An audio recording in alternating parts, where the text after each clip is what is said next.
Ja, dagens ämne, att förändra sitt tänkande.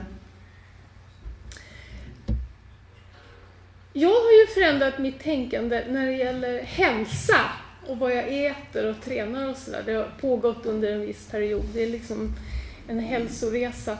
Och jag har förändrat mitt tänkande. Ja. Och mina vanor. Och då när man gör det, då har jag kommit på att det är väldigt, man måste liksom på något vis hela tiden lära sig nya saker.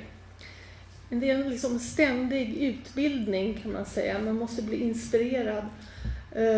Och man måste ha givande och tagande om det. Annars så liksom planar ut bara. Och då har jag väldigt sent här i livet, kanske, jag har upptäckt då att man kan titta på YouTube-videos. Det gör säkert alla andra redan, men för mig var det liksom en lite ny värld. Ja, och jag såg här på en YouTube häromdagen. Det här är Julie och det inspirerade till dagens ämne. Julie, hon har en YouTube-kanal som heter Perfectly Plant-Based. Hon äter mycket grönsaker och frukt. Hon heter Julie. Hon är 42-årig mamma som bor i Florida. Och hon är då liksom en YouTuber. Hon är inte sådär jättekänd. Men hon är så trevlig och sympatisk. Och när jag lyssnade på den här videon så satt hon i sin bil och pratade. Och det känns liksom som man sitter där bredvid henne och hon pratar till henne om allt vad hon tycker och tänker och sådär. Och bara för oss, och hon tror också på Gud. Det är liksom, hon säger det öppet. Men varför jag blev inspirerad, för jag tänker inte prata om hälsa idag. Men hon berättade om en annan man. Kanske han var också en sån här YouTuber. Jag vet inte riktigt. Men en mycket speciell man som hade varit som har varit vegan i 20 år. Och raw food, vegan, väldigt mycket sådär. Och han har ätit superduper nyttigt liksom. Otroligt liksom följt vetenskapliga råd och allting. Och om han har blivit sjuk så har de haft de bästa läkarna. Så att hon sa, han är en sån här man som seeing is believing. Alltså se och sedan tro. Han har följt alla vetenskapliga bevis. Liksom, om det är bra att äta svartkål av en viss orsak eller persilja, då har han gjort det liksom. Ja, han har följt allting. Och problemet är att nu han fick levercancer. Och 20 år, det är ju förskräckligt. Och jag vet alltså inte hur det har gått för honom, för det här var en lite äldre video. Men då började hon prata, hur kan det här komma sig? Hur kan man vara vegan och kanske äta rå i 20 år och sen få levercancer?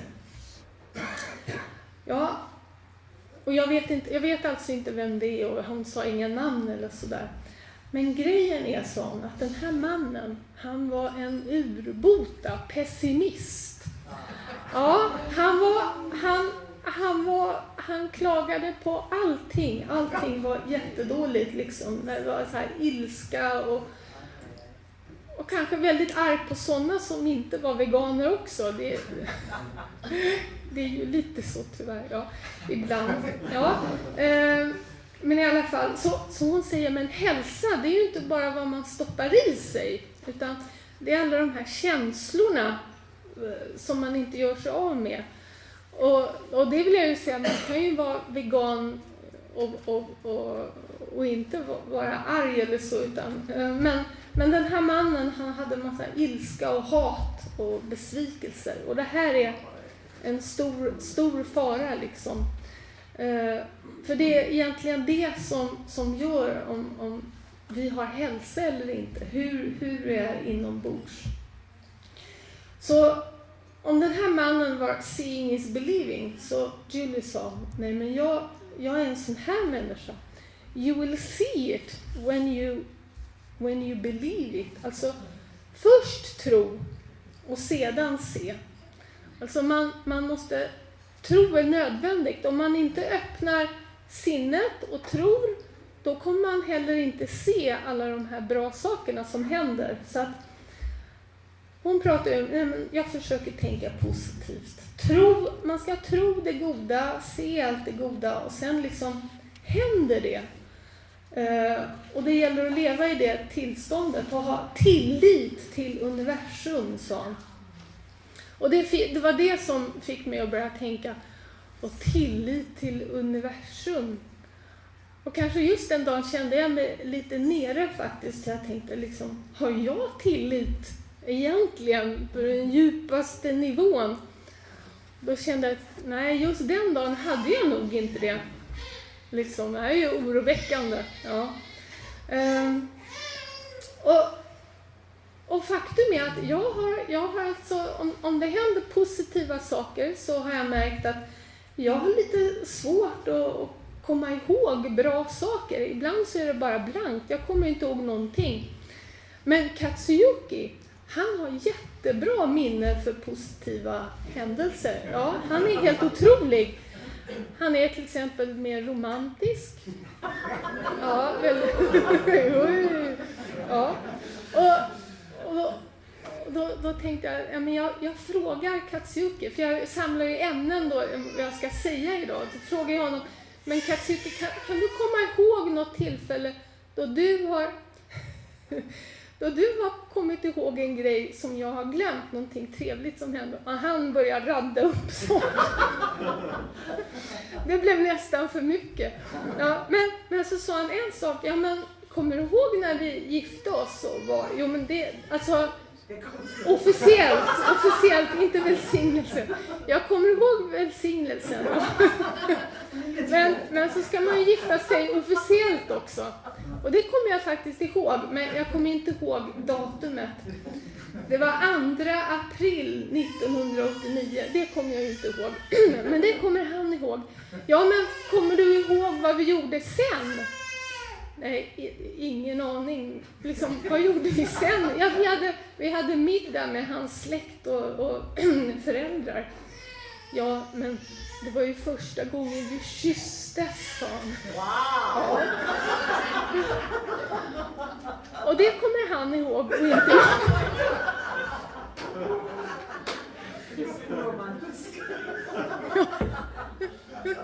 Så är det. Så att jag står här och predikar, men det är ju liksom, jag predikar här om min svaghet. Liksom. Det är faktiskt så. Ja. Men i alla fall, då, vad säger då Sanne föräldrar? Är det här viktigt för honom? Då hittar han säger så här: It's not my body doing the work, but my conviction and positive thinking. Så att det är alltså inte, vi gör inte saker bara med vår kropp, det vet vi ju. Det är vad vi tror, och det är som han säger, hur vi tänker, positivt tänkande. Och ändå hade ju Sanne far väldigt många jobbiga upplevelser. Så egentligen hade ju han väldigt många anledningar att vara negativ. Men han var inte det. Och det handlar ju inte bara att vi ska tänka positivt och leva i det blå, utan man måste ju vara realist. Men vi måste ge mer fokus till det positiva, för att vi måste ju leva i en balans. Alltså vi har bra upplevelser och sen vi har dåliga upplevelser. Och när de här går till sina extremer, när blir vi väldigt ledsna och när blir vi väldigt glada, det är då vi gör flest misstag. Så det är oerhört viktigt att lära sig att hantera både upp- och nedgång. Men generellt tror jag, eller det är ju så med mänskligheten, att vi har problem med att fokusera på det positiva. Om vi ser oss själva som en radio, alltså våra tankar. Varje dag så tänker vi ungefär 50 000 upp till 70 000 tankar per dag. Och det är intressant för att man har gjort vetenskapliga studier på det här. Och man har kommit fram till att 95% av det vi tänker, det tänkte vi också dagen innan. Det liksom upprepar sig. 95% upprepar sig. Och hälften eller mer än hälften av de tankarna är negativa. Kan ni tänka det? Så att vi lever... Naturligtvis finns det en helt praktiska och bra tankar också, men det är väldigt mycket negativitet. Det är som vi har en inre kritiker inom oss, och det upprepas liksom. Ett ytterligare problem det är att vi har här, om ni ser här, kardborrebandet. Vi har liksom ett kardborreband för alla negativa upplevelser. Vi kommer ihåg dåliga grejer mycket lättare. Men när det händer något bra, då är vi som en teflonstekpanna. Det bara glider av liksom. Så vi har liksom en negativ förprogrammering. Det är någonting fel liksom. Ja. Så att alla människor är så här. Så att, och varför är vi det? Ja, de säger ju men det är från stenåldern. Det här var mest praktiskt liksom. Man måste komma ihåg att springa bort från lejonet liksom, och sådana saker. Ja. Men vi måste motarbeta det här för att i vår värld som vi lever nu, det är inte funktionellt längre att leva så här.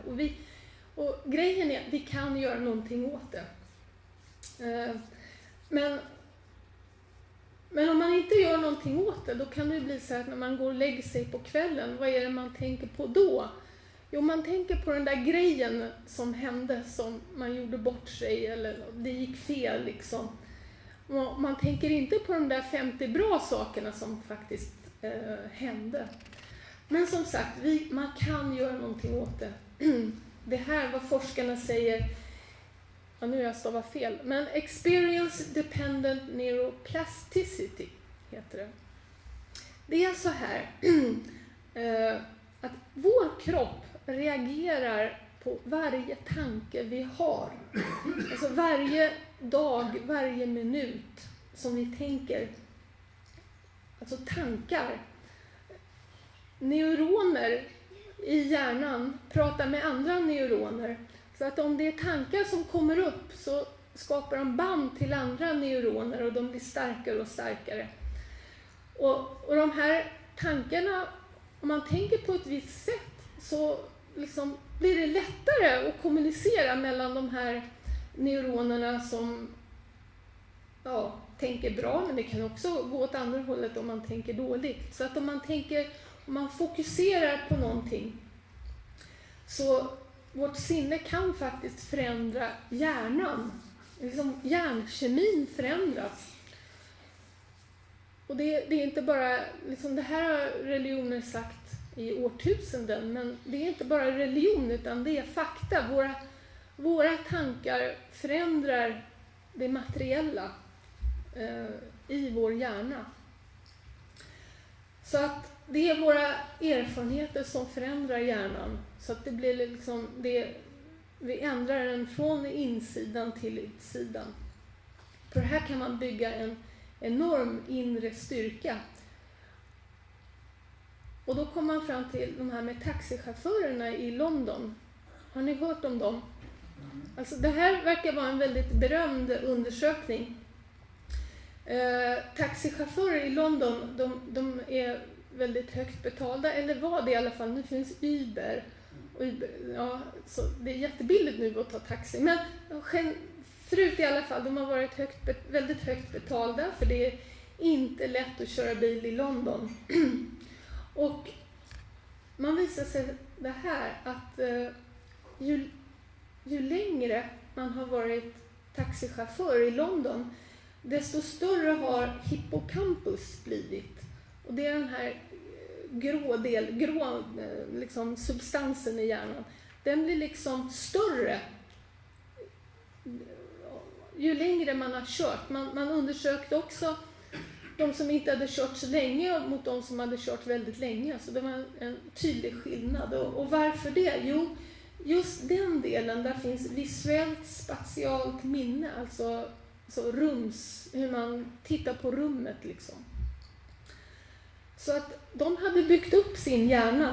Neuronerna hade pratat väldigt mycket om olika vägar där, så att nya synapser hade bildats.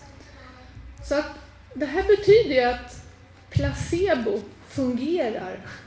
Liksom. Man säger ju lite så här nedgraderande, ja men det är bara placebomedicin, det ska inte göra någonting. Men om man verkligen tror så har det en effekt. Men då är grejen, vad ska vi då göra? Ja, vi måste träna hjärnan. Så att grejen är, alltså, vi har ju alla goda upplevelser. Många goda upplevelser, men problemet är att man bara noterar dem i förbifarten. Som den första kyssen, det var sig bort. En liten bagatell där som man glömmer bort. Ja. Men grejen är att de flesta bra upplevelserna, de är liksom lite vanliga sådär. Man dricker en kopp kaffe och det var lite speciellt gott kaffe, men det glömmer man ju bort någon minut efteråt. För att de är inte så intensiva, de är inte så minnesstarka. Så att om man har en intensitetsskala mellan 1 till 10, så bra upplevelser, det brukar vara liksom mellan 1 och 2. Men dåliga upplevelser, smärtsamma upplevelser, då går det upp 9-10 på en gång liksom. Det sticker till. Så vi upplever smärta mer än de goda upplevelserna. Så hur gör man då? Ja, det är alltså viktigt att komma ihåg. För de här goda upplevelserna, de måste liksom tas in, de måste liksom installeras i våra hjärnprogram. Vi måste komma ihåg dem så att vi har ett korttidsminne, vi måste förflytta dem till långtidsminnet. Ta in det och tänka på det liksom en liten stund. Meditera över det goda kaffet, speciellt goda kaffet eller någonting. Så att neuronerna får en chans att bli starkare där. Kemiska processer i hjärnan. Och då kan man göra den här positiva känslan mer intensiv. Och man liksom samlar positiva minnen. Och det är därför många håller på till exempel med tacksamhetsjournal. Skriver upp saker de är tacksamma för varje dag. Det är ju många som gör det. Ja, jag tänkte vi avslutar lite med fars ord. Alltså far, han pratade, det var ju väldigt mycket providens, stora saker. Men han var i London 1978 och då gav han faktiskt en hel del praktiska råd. Speciellt betydelsen av att vara tacksam. Så han sa så här: When you feel good and then extend that to God, He will feel good too. When you feel good and extend it to other people, they will likewise feel good. This is the true religious life. Tack så mycket.